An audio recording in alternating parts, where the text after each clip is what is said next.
start with that one, and we'll do that one a little while later. Okay. Kind of small, but we'll, yeah.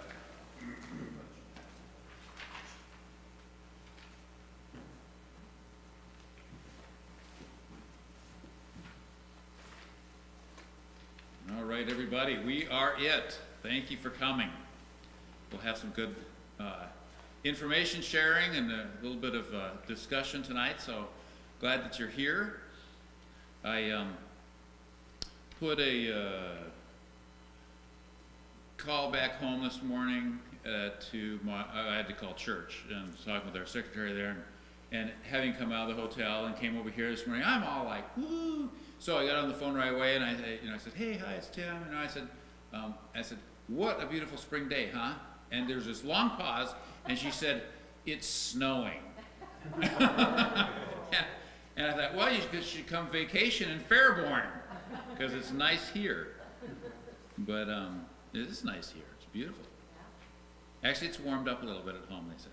Talked to my wife later, and she said, it's like all of the birds showed up this afternoon. Because we just have had it really cold. So anyway, nice to see you. I'm Tim Johnson, and consultant with Kairos and Associates, working with Abiding Christ for a while, a decade or more, I think. And so one of the things that we do is every few years, we've had an opportunity to kind of reassess, get the gauge a little bit on congregational life.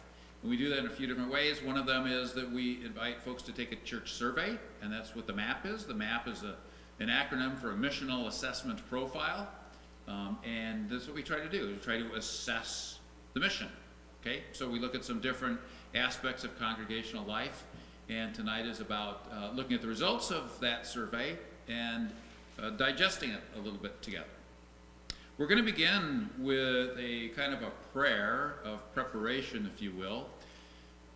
Sometimes when we do the survey results, sometimes we look at results that can feel a little bit like, oh, you know, we got this score or that score, and it can feel like it's a little bit of judgment or a little bit of indictment or something. And it's just a reminder that this is at its best an opportunity to have some clarity, you know, and that we do that in good grace, and that this opening prayer is kind of responsible and helps us to kind of rest deeply, knowing that we do so in God's good insight and wisdom and love and care. So I will do the non-bolded part. We'll kind of do it like a psalm, like we do on Sunday mornings. You're invited to respond with the bold parts, okay? This is a little bit after some drawing from Psalm 139.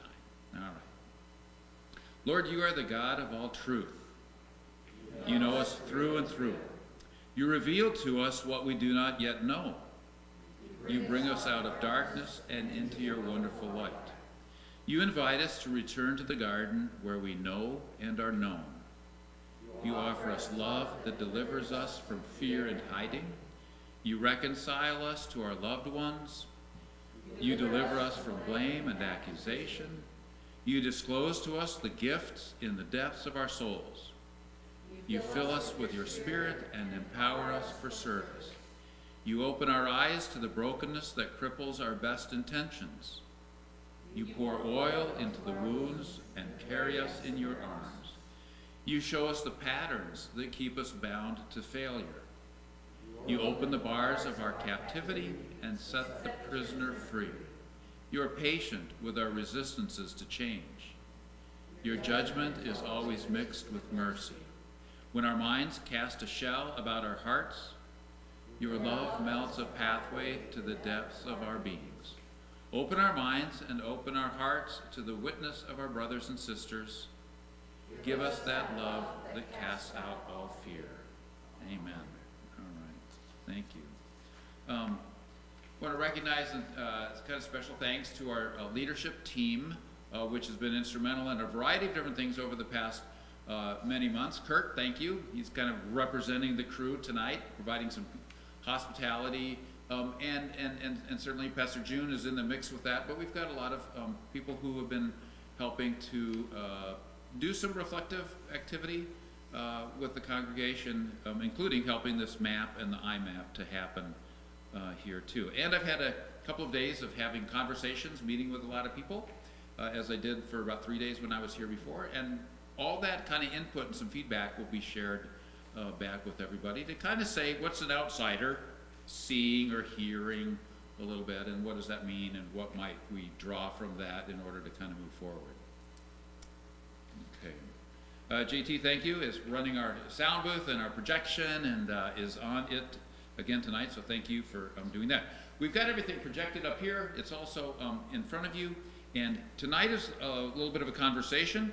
I see that the format is going to be, I'm going to kind of move on through things, okay? I'll pause a little bit here and there, but if you want to pause with something, or you think, you know, you've got a comment or a question, feel free to raise your hand or to just speak out, okay?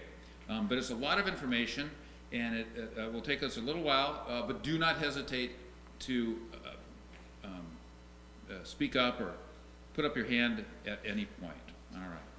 So, a little couple reference points here at the beginning. This is the beginning of discovery and discernment, not the end of it. I like to say, too, this is the beginning of a conversation, a little bit of this chapter of abiding Christ's life, okay? The survey results are not designed to tell you what to do, but to reveal where energy and resources can more effectively be placed. And it helps you identify, say, that's important, whether we're doing it well or that's something we wish we could do better. It's going to reveal a little bit of that to you. It's an assessment of abiding Christ's current state of ministry and the perceptions of those who engage with it. It's not a judgment, it's just kind of reflections, okay, that goes from numerical, or goes from people's responses to the statements on the survey and gets translated into some numbers. I always think too that when people are taking a survey and you see a statement in there that says, you know, I really believe in the purpose of this congregation, it has you immediately think about some aspect of congregational life, right? And then you're like, yeah, I sure do, and you put down a response.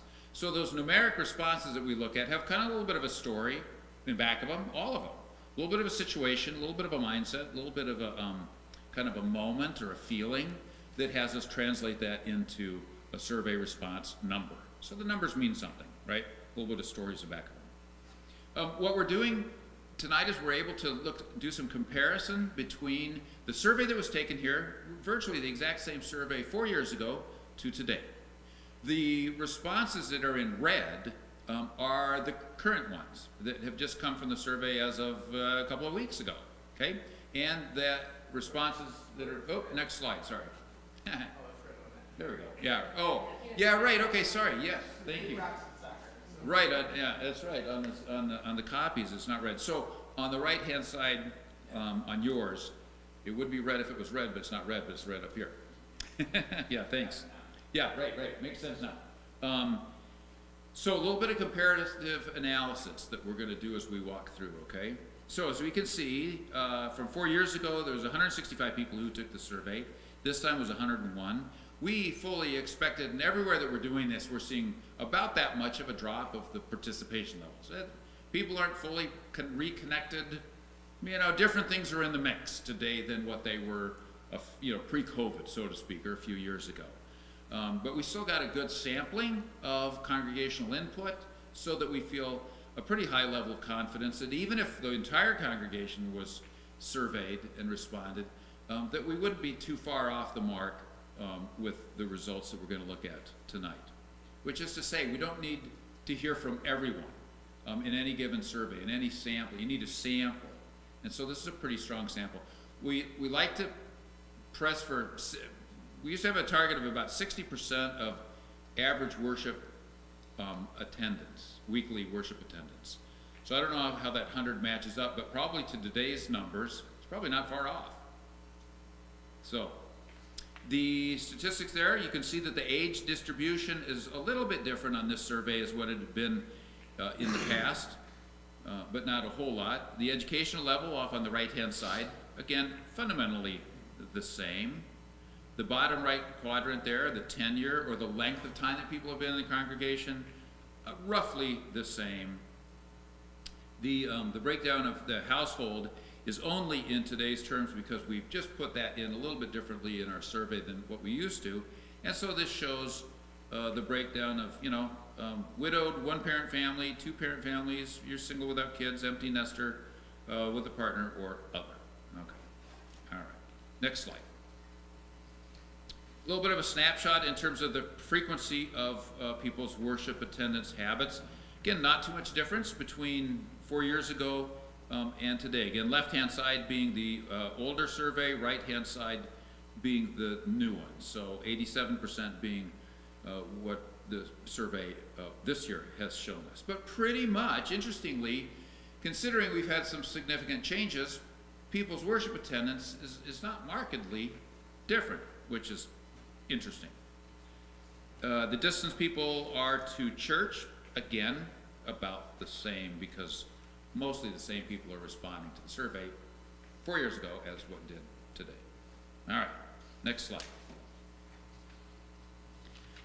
Just draw your attention to a couple of these here. So on this map, this is unique to our organization. We constructed this survey, and we're looking at different things that we have come to learn over 20 years as a consulting company that are important, especially to Lutheran congregations. Okay, so these are the things that we're looking at that seem to be important to our tribe, if you will. One of the things that we're looking at as an example is the statement, I believe that God is active in the world today.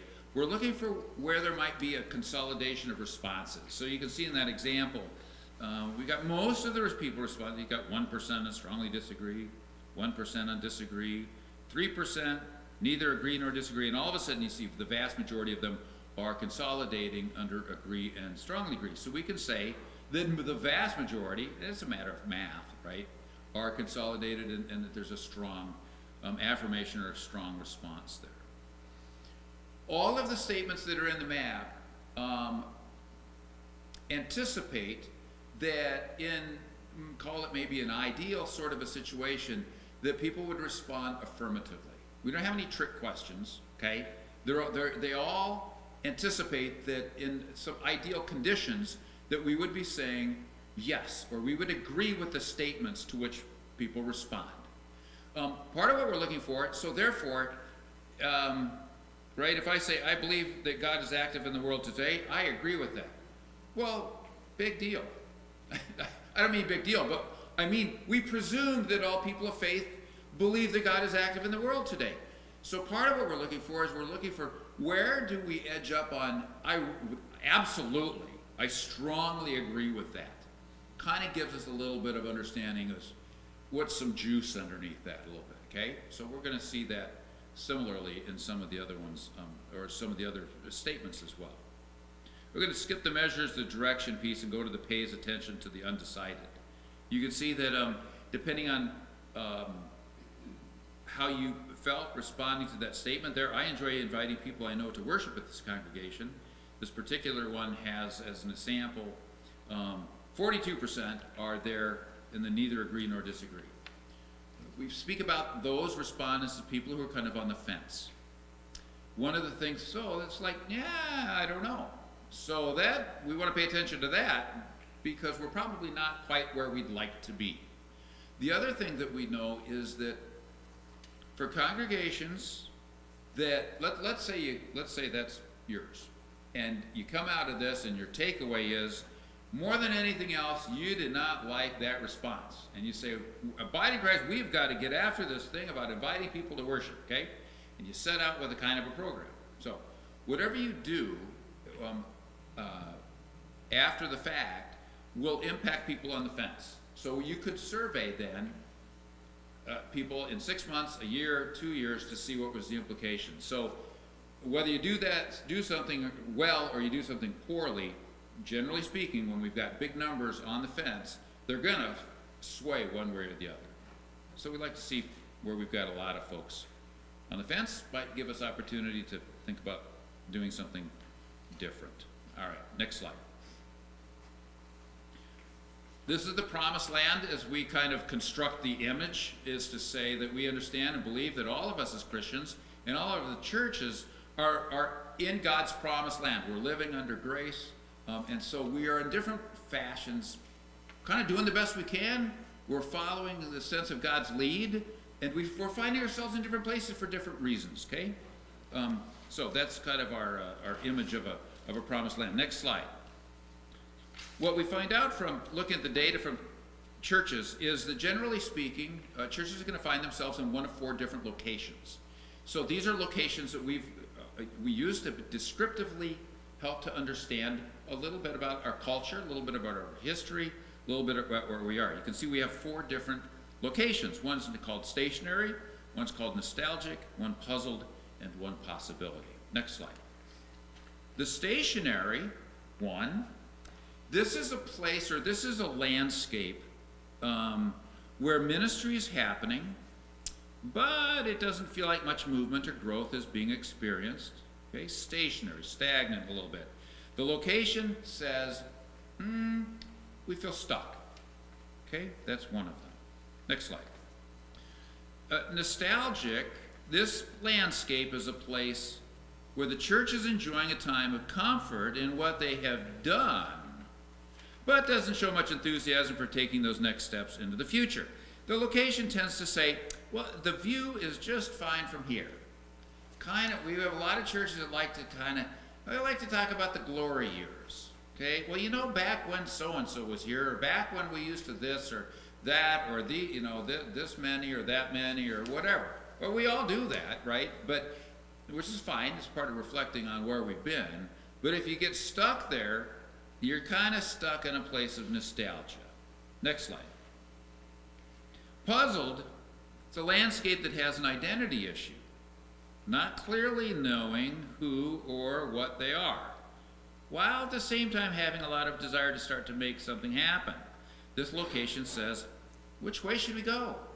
The Holy Spirit's stirring, maybe some dissatisfaction, maybe some sense with which we need to get going here, but we're puzzled. We're not too sure where to go. Next slide. And finally, this landscape is well positioned, allowing for a ministry to make bold decisions, advance their mission in new and renewed ways. This location says, let's get going. We locate congregations in this possibilities realm principally because there are enough indicators within the rest of the MAP results that show there's health and vitality. There's some strength, there's some breadth of a number of the indicators to say we're in kind of a place where if there's something stirring, generally speaking, we can say green light. There's not problems. We'll know if there are problems like unresolved conflict or super low energy, those kinds of things. Those make it harder to go do something new. Okay, but when you're kind of hitting on most all of the cylinders, you're in that possibilities realm or landscape. All right, next slide. And this shows, ta-da-da, where abiding Christ is. And perhaps to no surprise to you, in fact, every survey that we've done with abiding Christ, you've been in that possibilities realm, okay? Which is to say, abiding Christ has good things happening, good solid ministry, good solid people. You're thoughtful. You're grounded in faith and scripture and tradition, okay? Those things. So we're kind of hitting on we're not needing an overall haul here, okay? All right, we've got possibilities. All right, so let's look at the results for your church. We're going to look at this on the upper right-hand corner. It says belonging. So right there is where we're going to identify some of the key things that we're trying to assess. Perhaps one of the most important things that people look for when they are, what do you want to call it? Looking for a church, church shopping, wondering, faith, exploring their faith, kind of trying to figure out where do I fit, if people are answering this question, where can I fit? Where can I have a sense of belonging? Where is there enough welcome and friendship and I feel like I can contribute here? So this is getting at some of these things that we're going to call belonging, okay? So this statement, I feel a greater sense of belonging in this congregation the more that I participate in its ministries. So, left to right, you can see again, strongly disagree to strongly agree. And here we're doing some comparative analysis between where were we 4 years ago and where are we now. Again, yours aren't on color, so you're referencing up here, but you can see always that right-hand The right-hand most of those two is going to, the graphics is the red and is today's, okay? So here, we can see that nobody disagrees with that. We got 1% that disagreed, right? We've got a few people on the fence. It used to be 8, now 12, so we're about 10%. People say, I don't know if I'm participating more, if I have a stronger sense of belonging. Maybe I'm not participating more, so I don't experience that yet. Maybe I do participate and I don't have a sense of belonging. But you could see the vast majority, some 90% practically, of people say, I have a significant sense of belonging here. Take note, it doesn't just happen by itself. This is in relationship to me being more involved with things. As I'm more involved, I have a greater sense of belonging. For me, that's kind of intuitive. I would kind of expect that, right? True in most places, most organizations, but definitely happening here. Another thing that gives a sense of belonging in that next statement, in this congregation, I'm a part of something bigger than myself. My contention is it's one of the great secrets that we have in the church, that we need to be sharing more with our neighbors. Y'all come in and you join us. You're part of it is you get to be bigger. You get to be a part of something bigger than yourself. That's part of what we all enjoy who've been around the church for many years is, hey, when I'm at church, I get to be engaged with something that matters beyond little impact that I can make. That feels good. That gives me a sense of, I belong here, I fit here, I have something to contribute here. And that matters, that helps. And you can see here, again, vast majority, over 90%, would say yes. I experience that here. I get to connect with something that's of God. All right, next slide. Again, a little bit more on the sense of belonging. I would describe this congregation as a cohesive community. One of the things that the survey does is it goes back and forth between statements in which I'm assessing the church. I'm kind of stepping back here and I'm saying, here, right? I would describe this congregation as a cohesive community. Maybe I agree, maybe I disagree, okay? And some of the rest of them are going to be much more personal. So this one is taking a perspective on the community at large.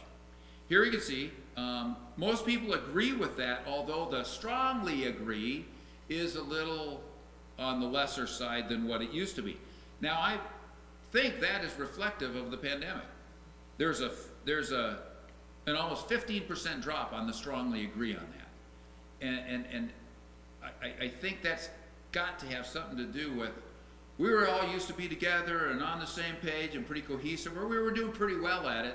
That's a little bit lighter now than what it used to be, I think, is an expression of that. We haven't gotten full traction back, we're not fully back together, and yet people feel pretty good because those move to agree rather than somewhere else. Here's a personal one then. I see myself as an integral part of this congregation. We get a little bit less on that. Isn't that interesting how, we're kind of looking over there, we're a little bit like, hey, yeah, pretty thumbs up. When we're reflecting more personally, we're a little more tempered, I think, and I think this goes for most of these in which they become a personal response. So we've got about a fourth of the folks who took the survey, at least the congregation, who are not perhaps feeling so connected or integrated. That's something to pay attention to. We've got good, strong scores, but that shows, I don't know, that I feel so integral. How are we doing? Is that making sense so far as we're kind of pacing ourselves through these? Okay, yeah? All right. Next slide is on energy or excitement. It's the second piece. We know that we can look at the levels, that we can look at the scores on belonging, and we can look at the scores on energy or excitement, and with those two things, if we don't look at anything else, that we can tell the vast majority about the health and vitality of a congregation with those two dynamics, which is pretty fascinating. We'll look at a whole bunch of other things, but we can learn a lot from these. So here, right, and that's that intangible thing. It's like, you step into a place and you kind of feel the vibe, and you step into a place and if there's kind of no vibe, you feel that, right? But you step into a place and you feel like, there's a good energy, there's a spirit flowing here. That's what this is kind of getting at. I believe this congregation is making a difference in people's lives. Is 100%, both before, we were 99% before, and is 100% now agree. this is a place that makes a difference in people's lives. It's a pretty big thing. I don't know that I get to be a part of all that many things where I get to say that so unequivocally. It's a very strong affirmation of abiding Christ. A second one, I like telling others about what's going on in this congregation. It doesn't quite translate to telling other people. I'm really excited about it, but I'm not going to quite tell everybody else about it. Okay? It's all right. Got a little growth. Lutherans always have some growth to. Yeah. We're not all extroverted. Yeah. Two guys I was meeting with today, one was before and one was after. They were debating. One was saying he was an introvert, and the other guy was arguing with him. He's not an introvert, he's an extrovert. And I was watching them both, and I'm thinking, I think you're both extroverted. They were telling each other what they thought about each other. All right. Next slide. Another one on excitement. 1D. Participating in this congregation energizes me. This is a very personal one, right? Now here I'm not kind of judging, I'm not evaluating the congregation, I'm saying this is me. And we've got, 85% or so agree or strongly agree with that statement. It energizes me. There's something that happens inside of me with being a part of stuff that's going on here. Makes me think of that first one. Can't think of what that one was, but it had to do with again participating. Right? We've got to engage. I mean, that's that critical element so oftentimes. I invite people to participate in this congregation's worship experiences, and here we've got that's definitely moved. Some of that energy has moved from strongly agree to agree, right? We went from 28% to 14%. That's kind of moved into the agree. It's good. Most we still kind of say yes. It could be for different reasons. A little bit of that would be back when we were only doing online stuff at my church. If you asked me, would I be inviting other people to? I don't know. I don't like it myself. I don't like it. I don't know. Our church did a great job, but I didn't like it. I wasn't excited about it, and so we all feel different about this stuff, right? But we do know too that that our worship gathering is one of the most important things we can invite people to be about, and we know that during the pandemic and things being online, that there is some sharing and some connecting with online services that happened that didn't used to happen, which is kind of cool. But here we go again. I'm going to point to the people in the middle on the fence there. We've got about a third, and here we jumped all of a sudden to 8% on that disagree, and another 1%. We got almost 10% who they're like, yeah, I don't know. Well, that could be while we're together now. That could be online. Could be just that's kind of not right where I'm at. But it's a little bit of a shift. Next slide. The rest of the survey markers we're going to look at are these four kind of larger sections: culture, ministry practice, readiness for readiness, priorities, and next slide. Here's what we mean looking at culture is the issue of permeability, the ease with which you can get connected with the church.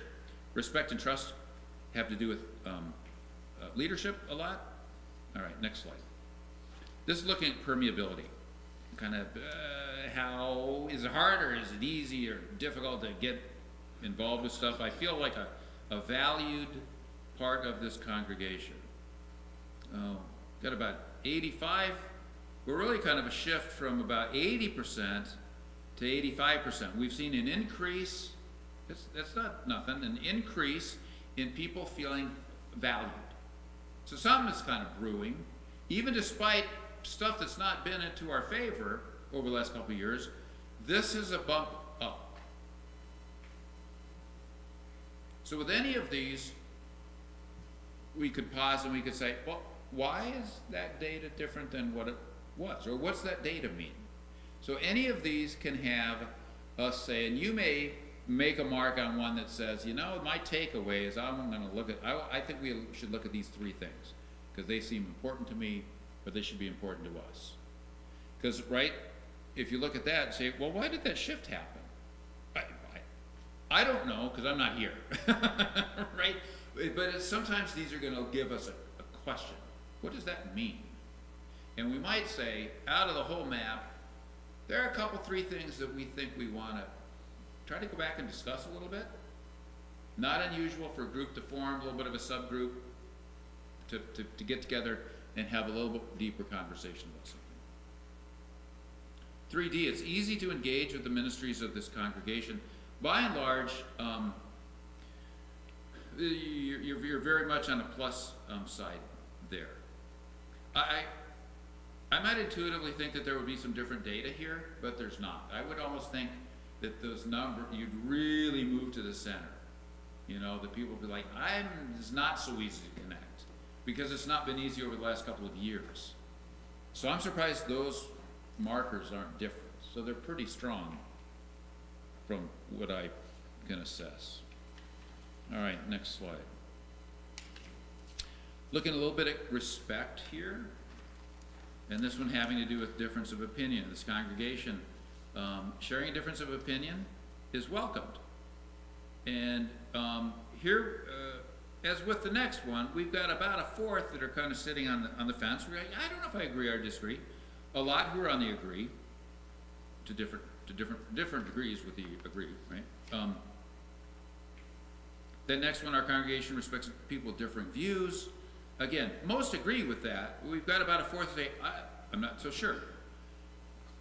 One of the most common reasons that members reflect on kind of why their middle number might be what their middle number is simply this. Sometimes it's, people will say, I don't know that we don't have problems with differences of opinion here so much as I kind of marked in the middle because I couldn't think about any differences of opinion that we were talking about, which is sometimes why people go like, I don't know, I think we talk about stuff and we maneuver through that pretty well, and they might mark in the middle. Now, on the disagree, that's different, because here someone has something in mind and they're saying, difference of opinion is welcomed. No, I disagree with that statement. So on that top one, we have 8% who disagree. So there's something about their experience that sharing a difference of opinion is not working for them.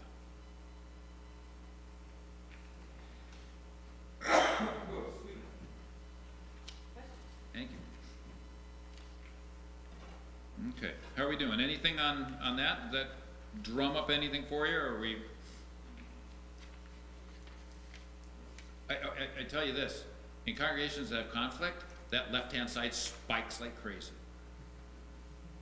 I mean, you can look at the data and not talk to anybody, and you can be like, whoa, there's something going on here. I'm kind of surprised those numbers are higher this go round than they were in 18. Okay. Because the last 2 years we've lived a lot of conflict with differing in how it was handled and how. So I'm pleased to see that people didn't perceive that. Yeah, okay, yep.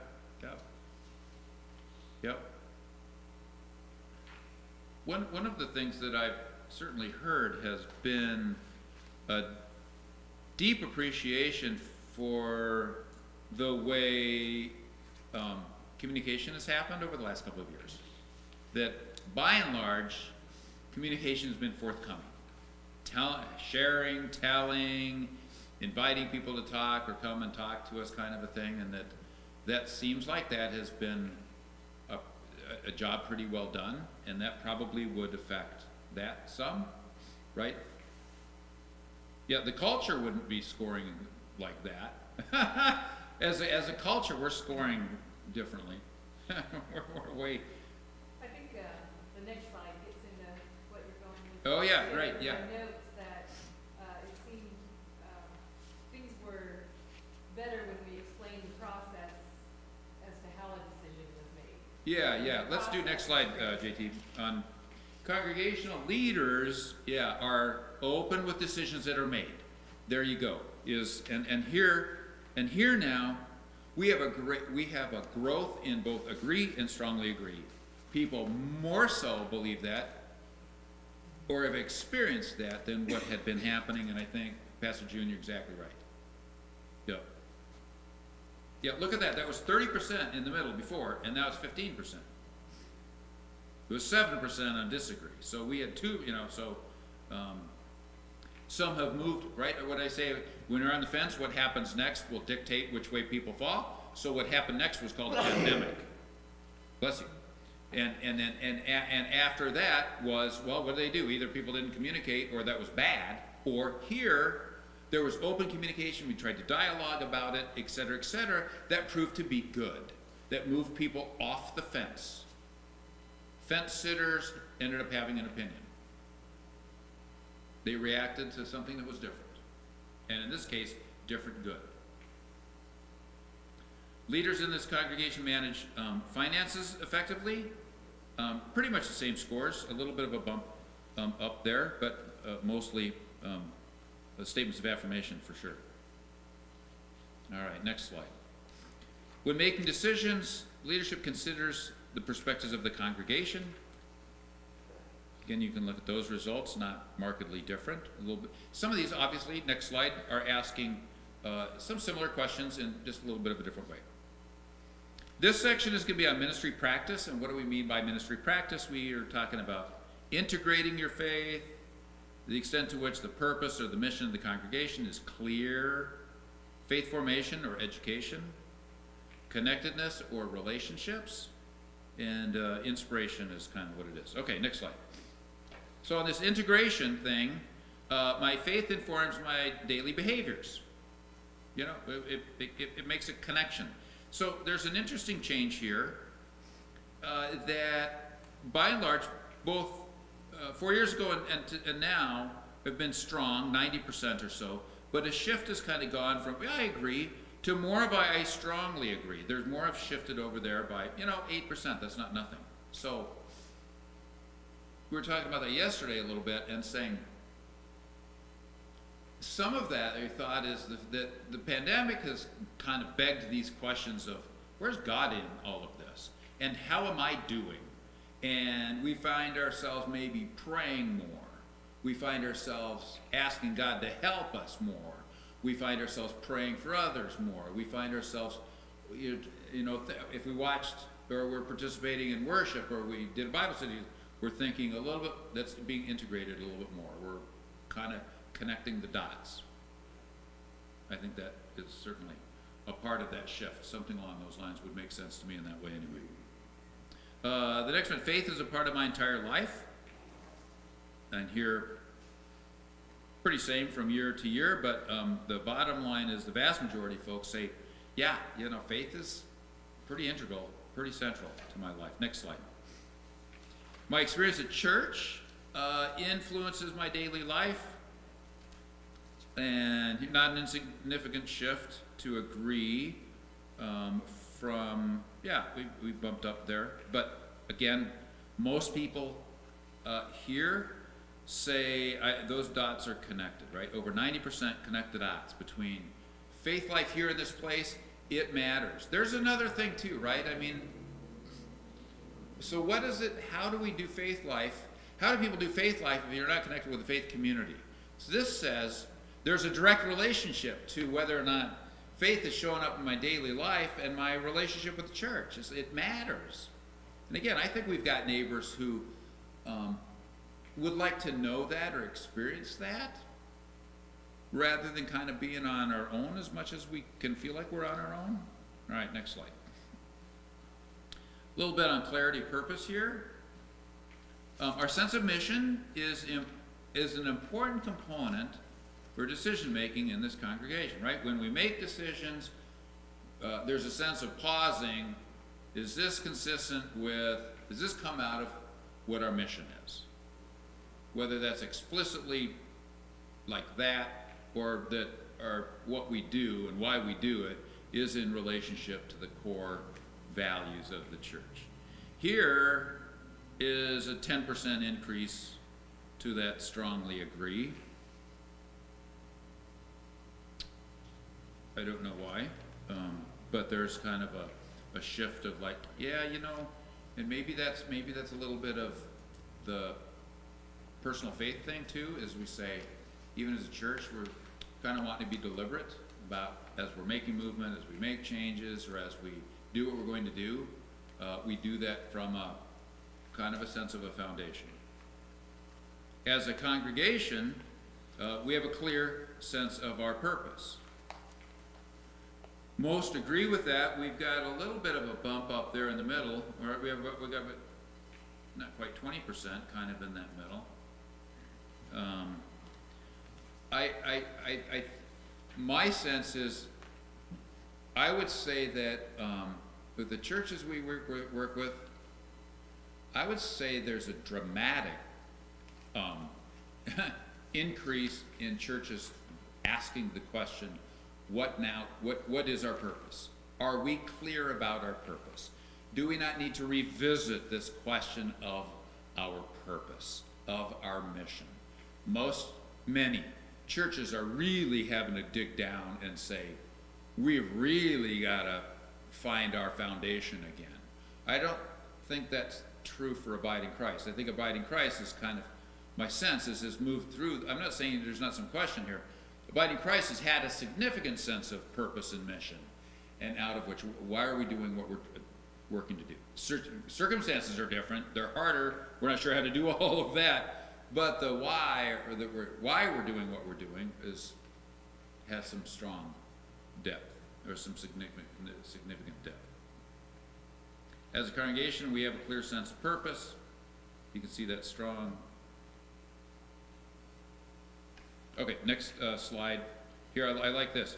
I believe in the mission of this congregation, and virtually everyone says yes.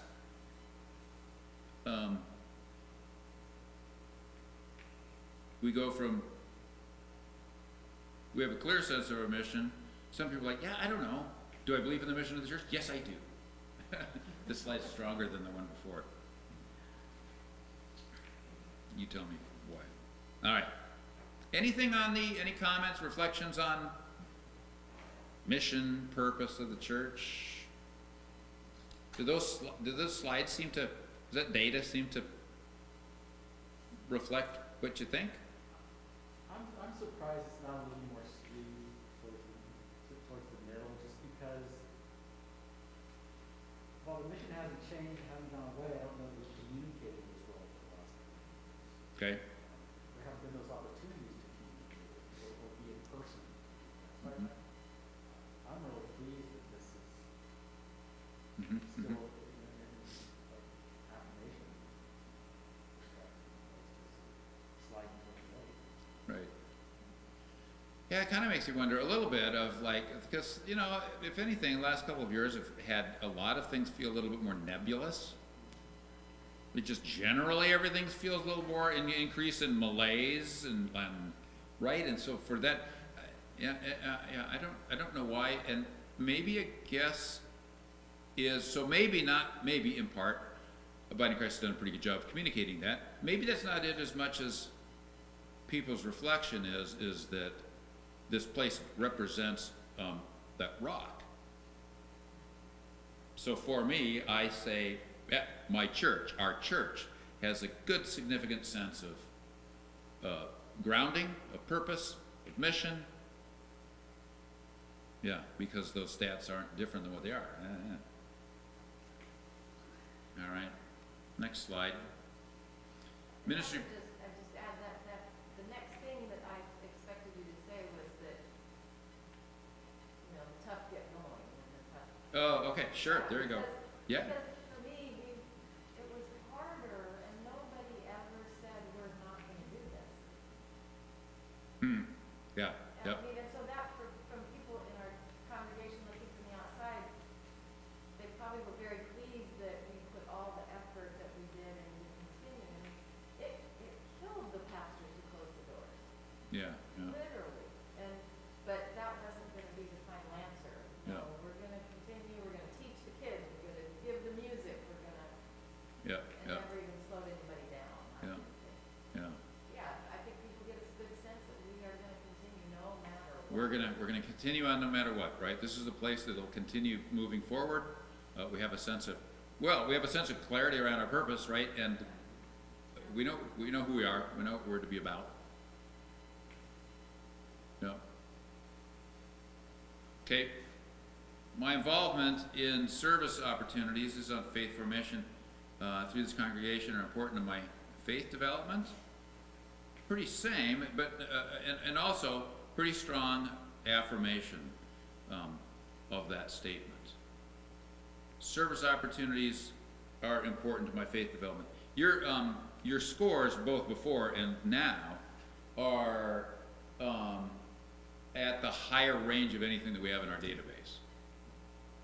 So that's to say that, and I think that's because you have a pretty significant sense of calling, responsibility to your outreach. That's a part of the fabric of this place. It's not a peripheral part.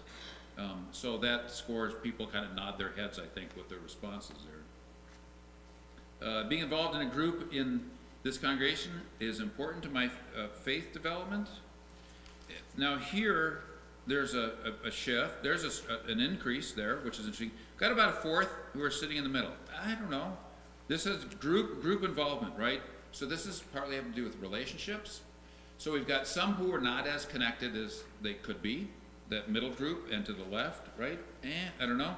And yet, some increased their experience of that, far right. Okay, next slide.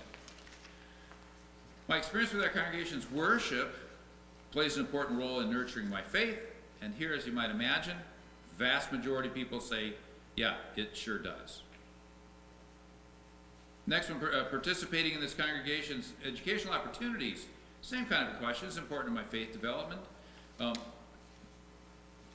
Pretty strong affirmation, and yet we've got about a third now who are in the middle. These statistics also, let's see, we're on 2N, is that right? Yep, you're right, yep. These statistics also, even though we look at them, we say, well, that might be better and true. Some of the weakest responses that we see statistically across the board in the Lutheran Church have to do with education. We have a lot of churches that are not kind of doing due diligence or paying attention to that or getting their level of involvement. So these statistics are significantly above the norm. And there's some room for growth. Always room for growth, right? Okay. All right, next slide.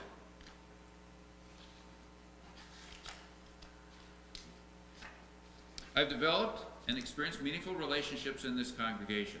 Now, look at that jump on that far right-hand side.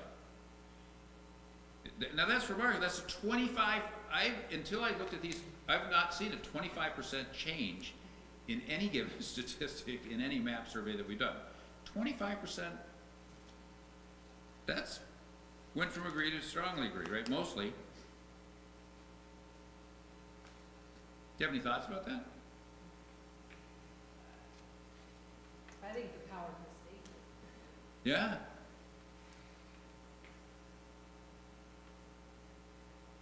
I teach in my classes, it's all about relationships. Yeah, right. Yep. That ties to a sense of belonging. There's no sense of belonging without a sense of relationship, really. It has to do with, if you're going to meaningfully, if you're going to participate, that's about relationships. Generally, to be involved in relationships and have them good creates a kind of an energy or optimism or a feel good. It's good. It feels good. Wonder if some of that is kind of rebound from the end of the COVID. Oh, thing. there you go. Everybody was There you go. That's good. so long. There you go. Excitement. I like that. Okay. Kind of like a woo-hoo-hoo-hoo. He's talking about a rebound, right? That could be a rebound. Sure. Because I think some of this thing is just like, well, why? What does that mean? I think that's probably pretty accurate, right? Because that's right when the survey happened. Yeah, we're really kind of feeling like turning the corner a little bit. Spring's kind of coming. Even with the mask mandate stuff changing, and I don't know, all these different kinds of things. Okay, I like it. It's good, yeah. Anything that helps us deepen or have more significant experience of our relationships is positive. Last one there, when we do ministry on the congregation, we're all on the same team. You can see those statistics. Most people are in agreement with that. We've got a couple of other previous ones that got at that issue of unity, if you will. Next slide. My involvement in this in congregation inspires me, and here's another shift. Now there's a shift from the fence. We had 36% were on the fence 4 years ago. That's a pretty big number, and both the agree jumped by 9% and the strongly agree jumped by 16%. Both of those together is 25%. Is that my math right? Thereabouts. This is significant. So that means something. Maybe at the very least it means any and all of my interactions with my congregation really matter. They matter more than they used to, maybe, but I think that could be true. I don't know. But that's one more takeaway. That's your job, right? Is to figure out what that means. I'll be back home to the snow. All right, the worship experience in this congregation inspires me. Here, very nice. 90% of folks agree with that. Worship is inspirational, feeds our soul, matters, makes a difference. All right, next slide. In retrospect, I think that this philosophical metrics really played a part. Back one, JT, please. Of how important church remained during the pandemic. Okay, how important church remained during the pandemic, right? Faith connection, absolutely, right? It was a sustaining force. Yep. And I think that's, Okay. to me, that would drive those numbers home. Okay. A lot of things were taken away. I mean, you could say a lot of things that turned upside down. A lot of questions, right? And so, we couldn't help but end up reflecting on, where do things most matter in life, in my life? Where am I connected? Yep. Faith, worship. Good. Thank you. Next slide is readiness, which is embracing change, urgency, worldview. We're toward the end of the MAP stuff here. Next slide. Our congregation is willing to take risks to fulfill its mission. We were 50% sitting on the fence 4 years ago, and now we're 50% we agree. A little bit of a... Kurt, what does that mean? I think it has to do with the pandemic, probably a little bit. Yeah, right. We tried a lot of different things that could have been risky. Right, yeah. Outdoor worship. Yep. The first time we came back after we were shut down. Okay, oh, yeah, right. Yep. Yeah, right. Change was, it wasn't a question about change, whether change was going to happen. Change was happening. Right. Yeah. But so somewhere in that, right? I mean, something in the water changed that, a significant increase there to agreeing. So it's a great statement though, right? Because we'd like to affirm that statement no matter when or where. Our congregation is willing to take risks to fulfill our mission. We should, in an ideal world, always say, absolutely, we will take risks to fulfill our mission. That's central. God calls us to be bold. We would do well to live into that even a little more than we often do. So now we get to say, hey, the vast majority of the congregation is ready to take some risks.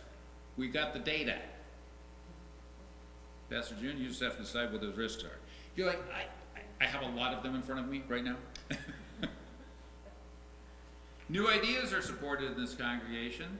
Strong affirmation, almost the exact same responses across the board. But again, we've got 70% who say, yeah, new ideas work. About a fourth aren't sure, not sure what we're talking about, or have not had that same experience. But by and large, you can see why so many of the responses add up to y'all being plotted in that possibilities quadrant. There's very few that are not solidly affirmative in these statements. Next slide.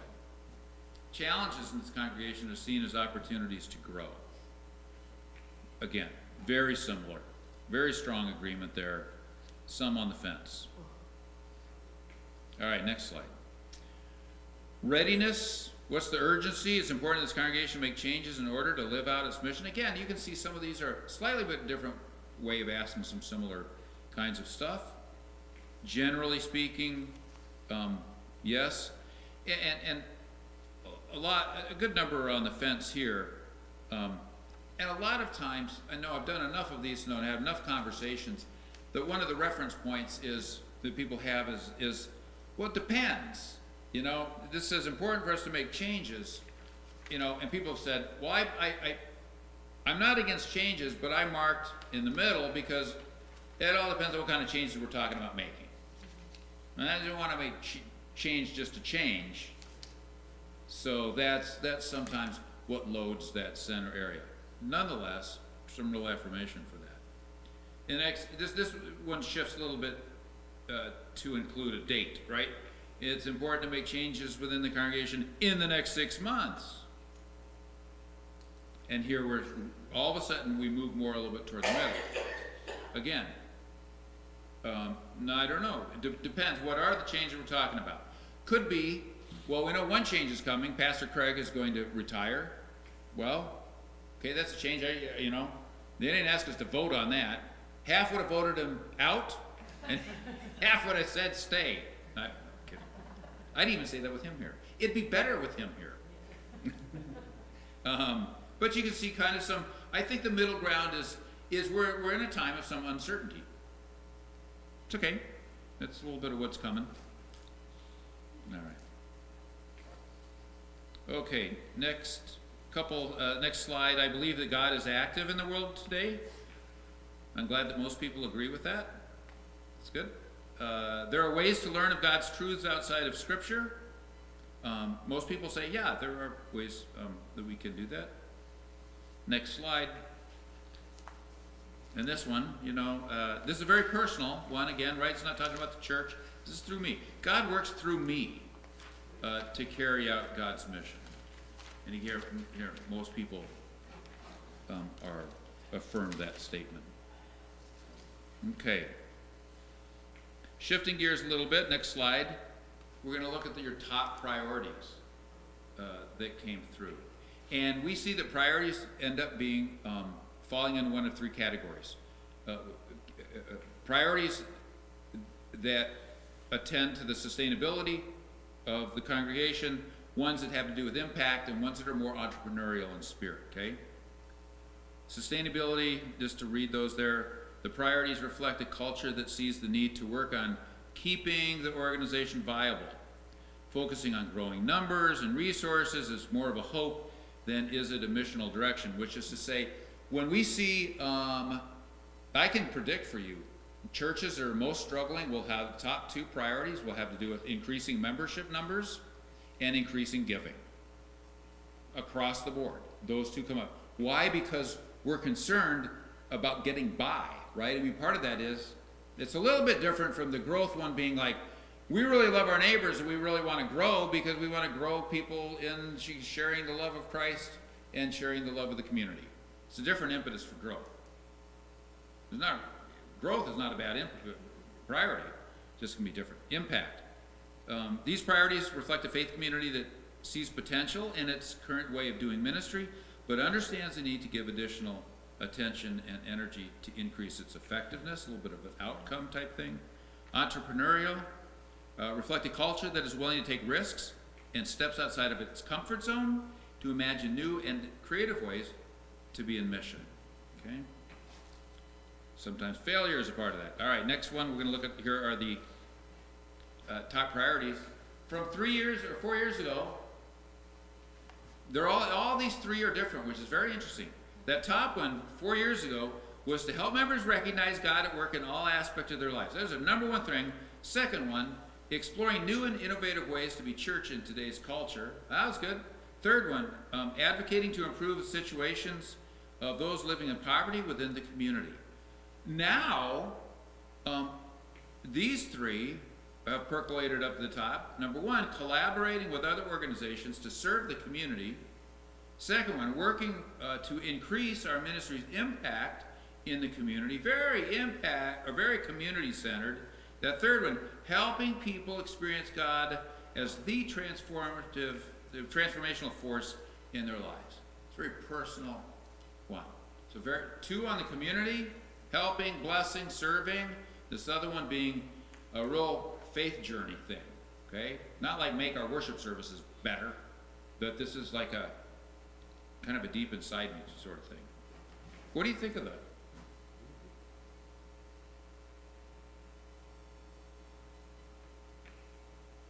I think the pandemic helped us see the importance of collaboration. Oh, okay, pandemic helped us see. Yeah, Yep. LSIM was a great thing we were involved in, and, you know, honestly, Abiding Christ is strong, and we help support some of the other smaller community churches. But I think more people saw the value Okay. in being a group of churches and people with resources Yeah. together to support one another during a difficult time. Okay, yep. So I'm not Yeah, good. surprised at that. Yep. for one. And even more broadly, right, we see that in the whole culture, right? All of a sudden, I mean, I think we knew that all over the places. We need each other. Whether or not we were meeting each other's needs or not, the reality was that we need each other. Well, maybe we're doing a good job at that, maybe we're not doing a good job at that, but you couldn't escape that we're all in this together, and we're all affecting each other all of a sudden in ways that we had never anticipated. Yeah? So collaboration, yeah. Well, knowing that we are hosting the community leader event next month, Yeah, April 26th. Yep. Invitations went out and people I've got RSVPs already. yeah, nice, okay, good, yep. So, I think this is just Yes. fitting very well together. Goodness sakes, yes. Looking forward to that conversation. Right, yep. Next month, community leader gathering. We've had, I don't know, what, there have been 3 or 4 of these before here. Another one, inviting leaders, partners from the community. What are you experiencing? What are you doing? Thank you for what you're doing out there. What are you experiencing? What's under the radar? What's new? How can we collaborate more? Yep. All right. Next couple of slides here, 6A. Oh yeah, thank you. This congregation encourages me to be a good financial steward. Okay, gets at our financial giving. Yep. And here we have a significant increase. Positive stewardship messages and encouragement, perhaps. We've got a good cross section of people who agree with that. Hey, this is a place that helps me to know that God's entrusted me with everything that I have, and the church is helping me to say, so use it wisely. Be generous. That's central to the Christian walk. Is we've been blessed, and we're invited to be a blessing to others. So 6B, that next one, it's important to give generously of my finances beyond my congregation. We put this in part, not just to kind of assess it, but to affirm it. That giving isn't just about giving to our local church, is it? Yes, absolutely.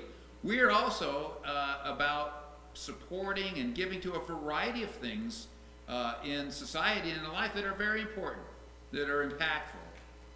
So this is a statement that helps congregations to affirm that, okay? And helps kind of flag that. Let's keep paying attention to that. Next slide. Given what my congregation is doing, which of the following best represents what you plan to give over the next year?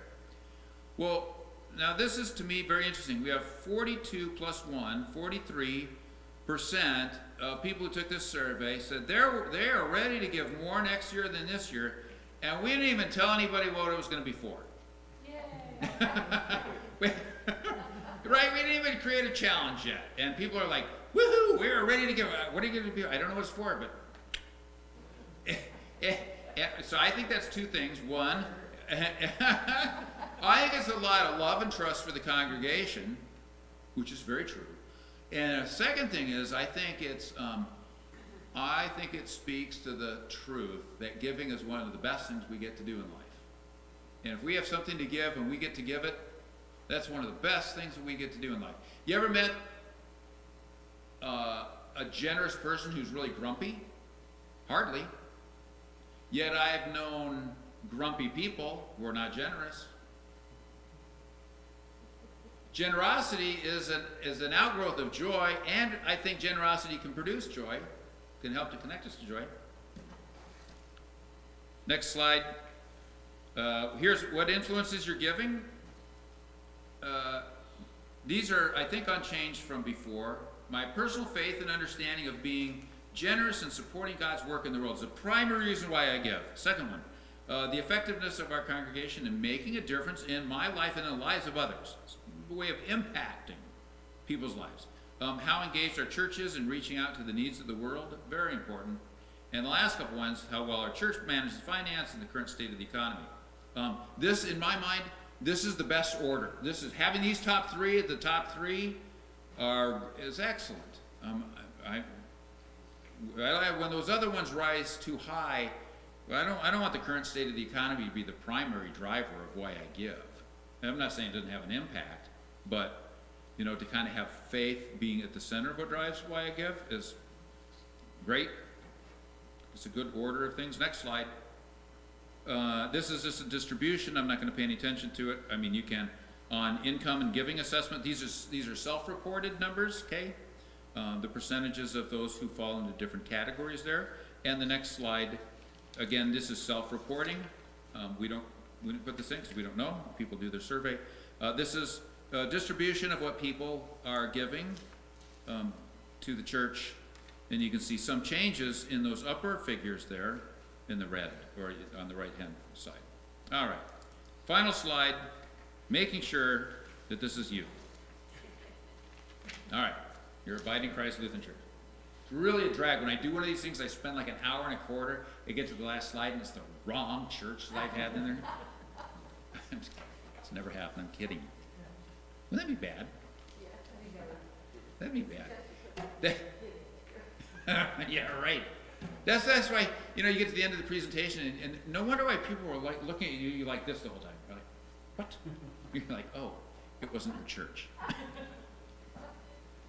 All right. So, any takeaways or reactions, thoughts, curiosities? We'll look at the IMAP next for a few minutes.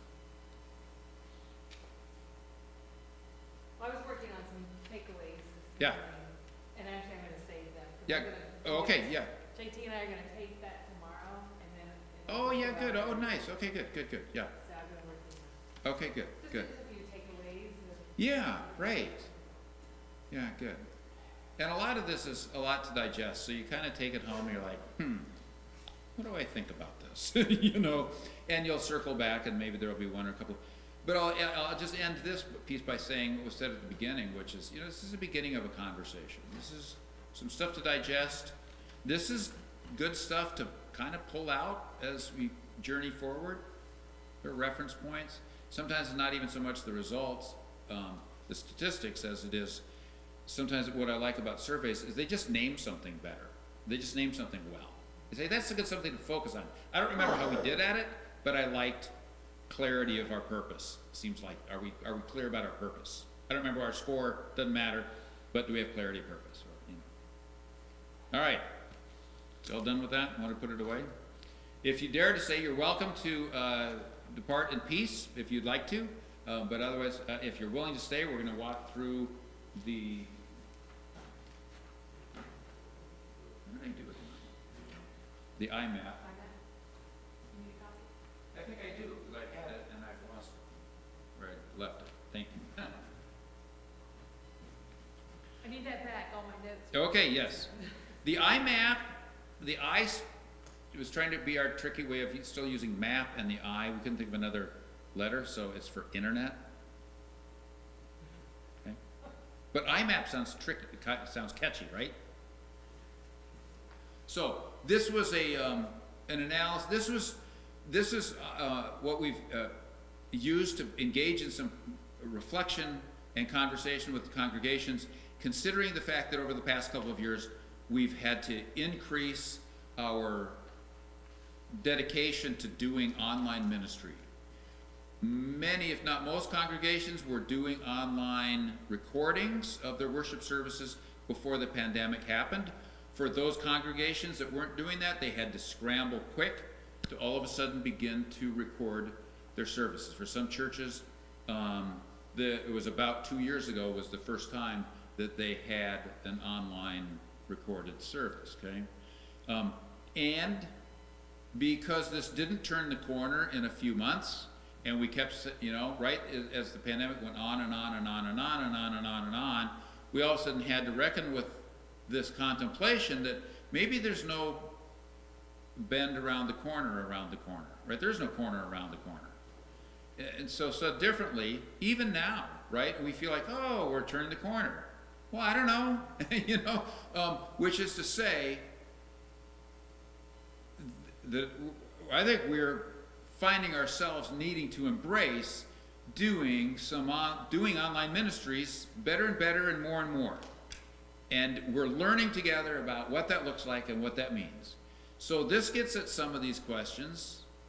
And it's not just about, is it about Sunday worship? That's the easy thing, is to say, oh, online ministries is about Sunday streaming worship. Well, yeah. And we want to do that better and better and better, yes. And more ways of getting that out there. But there's the rest of the ministry of the church, too, that we want to say, are there other ways, if people can't or don't want to engage face-to-face, are there other ways that we do this that can be meaningful? Okay? All right, and this one, next slide there. Here we had not quite everyone who had taken the other one. We had 67 people, and you can see the demographic breakdown there was obviously similar. Next slide to the map. It was the same people taking it. Is interesting. Okay, so here, again, we've got fewer people having taken this, and yet we're kind of trying to ask some of the same questions, right? Frequency of participation in any online opportunity. So these would be people who are taking this, who have engaged in some online stuff, but maybe not regularly. Maybe it's not the exclusive thing they're doing, because a lot of the people had responded, right, and they're in worship here, probably. I guess now I'm not sure. Who did I not? Who were these people? Same people. Who were the people? So, well, okay, so when we sent out the invitation to take the survey, it was an invitation to take 2. We've gotten a little bit of feedback that we maybe didn't communicate that as effectively as we could. We've heard that people said, oh, I took the first one, I saw that, I clicked, I did the map, and then some people said, I didn't see the other one. Some other people said, I saw it, but I didn't know whether I should take it. So it really was a click one, do the map, and you would have gone back and clicked on the second link, which would have brought you to this. Anybody and everybody was invited to take this survey. We're also mindful that some people, if some people did not, if they know that that's on online ministry stuff, and if they said, I didn't do online ministry, they've said, I didn't take that survey for that reason. So it's not a perfect science here. We've got some input. Yeah. You know, we've got some we've got some data, we've got some stuff to have some conversation about. But not as comprehensive as it might have been. Yep. Is that kind of why you were asking? What was it? Did you have a disconnect on this? Actually, I can't even remember what I did. Oh, yeah. Right, you'd be like me. I think I did the whole thing, but I don't remember. Right. Okay. Yep. Yeah. So anyway, but the intent was for everyone to take both of them. And clearly we had 2/3 took this compared to, 100 took the other one. The people who took this one that didn't take the first one? It's possible. I mean, there was opportunities here in church. You could have. Online, which I never looked at. Did that include both, or just, I assumed that was just the online, but it wasn't, it was both. It was about, It was both. Yeah. Yeah, the messaging was always there, but doesn't mean we could have, would have, should have, reiterated some better or different, or whatever. Yeah. So, all right. The location, we've got, 60% said, live in the local community, 36%. I'm not sure that I don't know that we've done that very well in parsing who lives where. Although we've got, 4%, so that's like probably 3 people, or more than 50 miles away. That's not nothing. 3 people who took the survey, they don't live here. That's not insignificant. Okay. Next slide. A sense of community. can you have a sense of community through participating in online ministries? There's a core question. You don't even have to take the survey, and that's a good question for the church to ask itself. So, participating in the online opportunities of the faith community gives me a greater sense of being connected to it. 70% said yes. I think that's rather remarkable. I wouldn't have imagined, if I was answering this for my home church, I don't think, I'd be like, I don't know. But here, anyway, people's experience was that. A lot of people on the fence, some disagree. Next one, being a part of the online experiences deepens my sense of belonging. This goes back, if you remember some of the questions we asked on the map, the importance of belonging. And even here, we've got not quite half. It has triggered some sense of belonging to the community. So we're not connecting some dots. We're making some connections are happening here. And how does that happen? How does it deepen? Next slide. Participating in the congregation's online experiences strengthens my relationships with others. And here you can see the sway, the little bar graph thing. Oh, you don't have the bar graph things. The sway, the data moves to the middle and to disagree, which is intuitive. To be doing online ministries, does that foster a deeper relationship with other people? I'd be like, yeah. And that there are people who agree with that is interesting to me, right? So some people do have a sense of a little bit of connection. Again, it's not so much the results to these, you guys. I think some of these are just good statements that we have to say to ourselves, how do we connect people in online ministries? We don't have the answers to that as such, but I think there's some good questions That 60%. to come out of it. That 60%, it was the only way to connect to my congregation. That's 40 people. Yes, right, okay, yep, this is on motivation. Yep, the primary reason I started to engage with this congregation's online ministry. Okay, yep, 40, yep. It was the only way I could, and that would have been, I think if you would have taken this a year ago, it'd been about 100%. Yep. But most people saw it was the way to connect. Yeah, next slide. I continue to participate in our online ministry, and you can see all those on the top have some significant, scores there. Convenience allows me to participate in more ways that I otherwise would be able to. Quality of content, it's the only way to connect to my congregation, and even there you got 24% who said that. Okay. Relationships down at the bottom. Next slide, motivation for engagement. I have come to value these aspects of the congregation's online ministry. So these are the different things that I like about it. Convenience, top.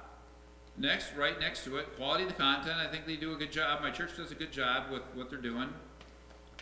Allows me to participate in ways that if we didn't have online, right, almost half said, if we didn't have online, I wouldn't be able to do what I'm doing online, obviously. Some of the other ones fade from there. Next slide. Which of the following are important for you in participating? Worship. They do a good job.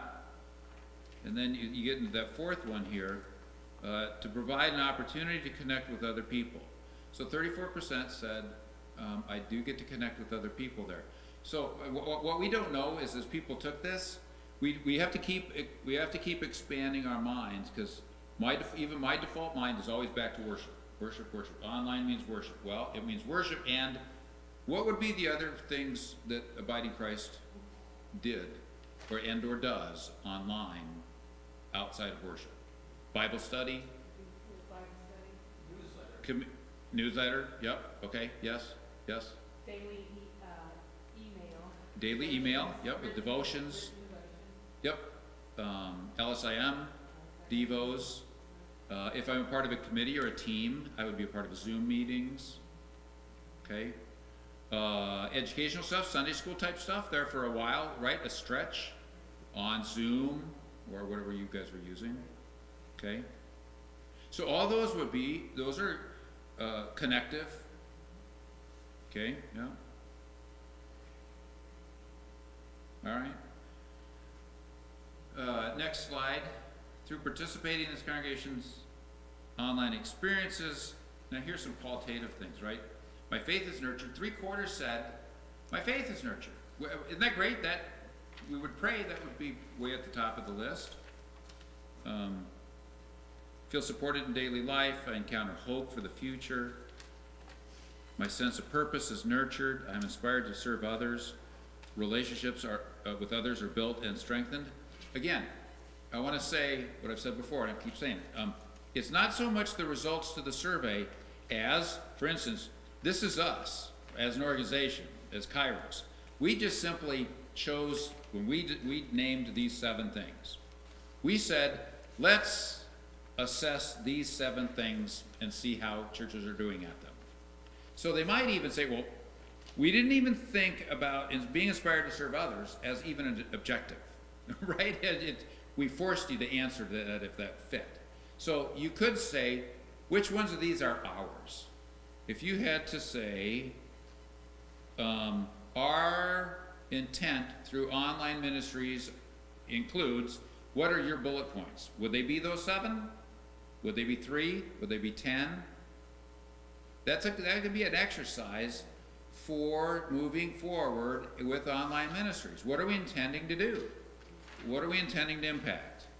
Clearly, my faith being nurtured would be at the top. I mean, right? I mean, there it is for people who took that, but that's something to noodle. Next page, or slide.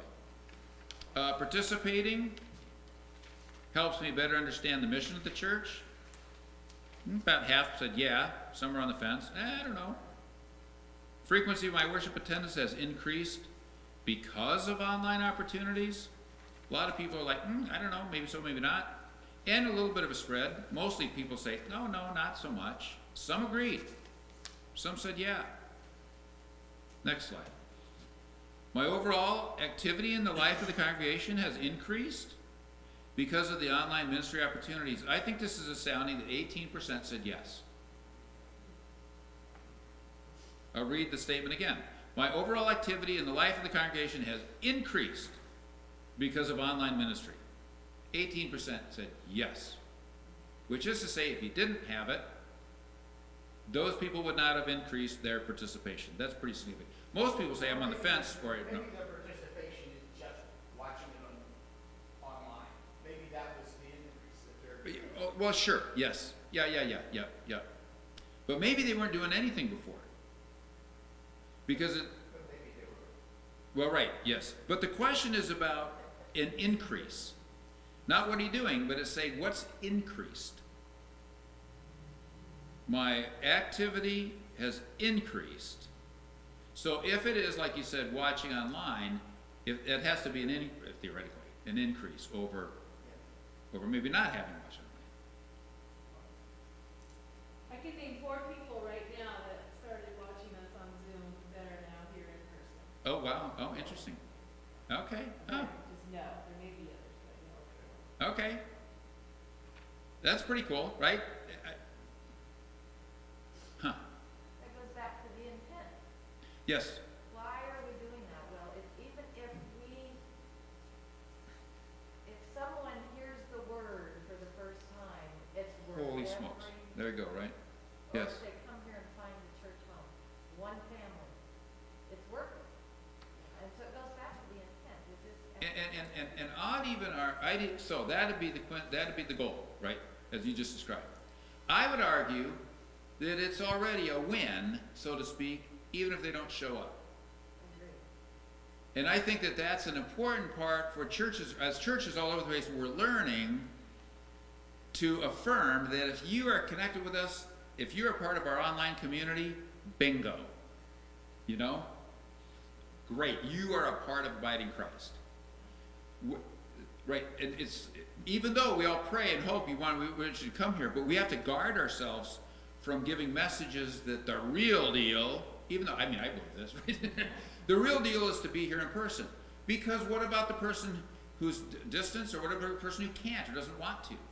We want to, that's this thing about how are we gonna do this, or what are we intending, how do we describe this, I don't know. The LSIM pastors are participating right now. We're halfway through a 9-session continuing ed event on the art of better reaching. Ooh, That's the art of new better, law. yeah, right, good. So we're, Yeah, there should be we're some working it. discoveries of it, yeah, right. Next slide.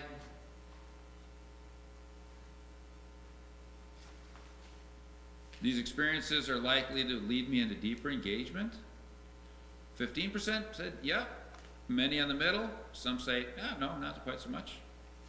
It's important to me that this congregation, this is very telling. It's important to me that this congregation continue to develop and grow its online ministry. 75% said yes.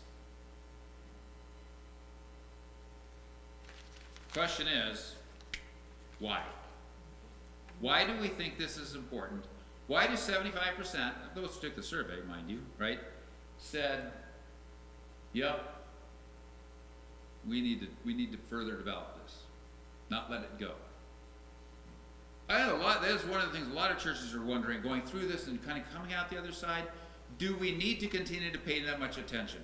Can't we please just go back to just doing what we have to do and be done, right? And here, people are saying, no. Okay. And that's 50 people. Yeah. Yeah. 7, that's 50 people. Right, yeah, right, 50, yeah, right, just on this. Interesting. Next slide, future considerations. I participate in online experiences with a number of faith communities. This is kind of interesting, right? So some do. I don't know how you can be in the middle on that. Either you do or you don't. That's me. I don't understand the question, right?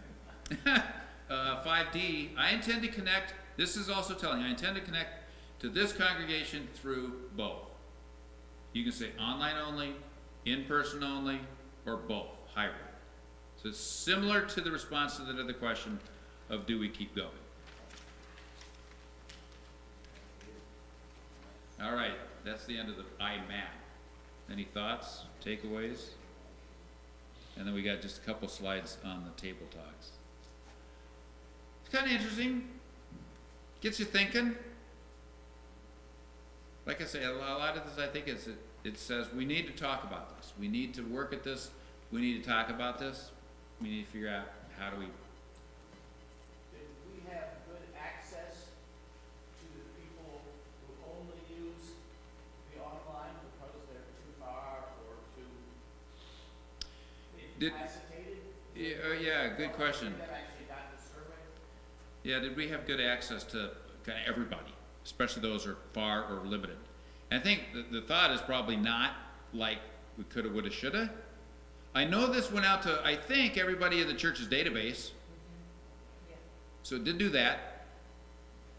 Probably in our best days, we would have put phone calls into people who, that we know are a little more peripheral and said, hey, like my mom's 94. If she would have gotten this from her church, she wouldn't even have noticed what it was probably. She would have needed one of the kids to go over there and help her to take the survey. So people who are not as connected, even though that's how she watches her church's, service. So, yeah, I think there's no question we could have, woulda, shoulda, or whatever.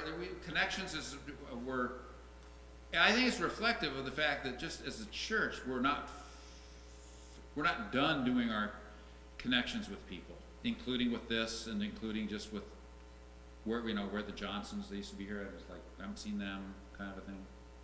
Yeah, but I don't think so. I think they got out there faithfully, but yet probably there's some who I think probably are more involved with online ministries that we didn't hear from probably. Like who knows if the folks that are now here, had they taken it? Maybe so, maybe not. Yeah. Okay. So some stuff to noodle on as time goes on. All right. Table talks feedback. Table talks were a variety of gatherings, small groups that happen in the fall. Let's have a sit and have a cup of coffee. Let's get caught up a little bit. And we've got some summary papers that you can pick up on your way out if you didn't on your way in. So these are a few bullet points on there, but that's more exhaustive for you to read as you would like. Some gains, right? People appreciated online stuff. LSIM is important. The outside worship was good. Small groups important. Resilience of the congregation. Losses, lack of connection.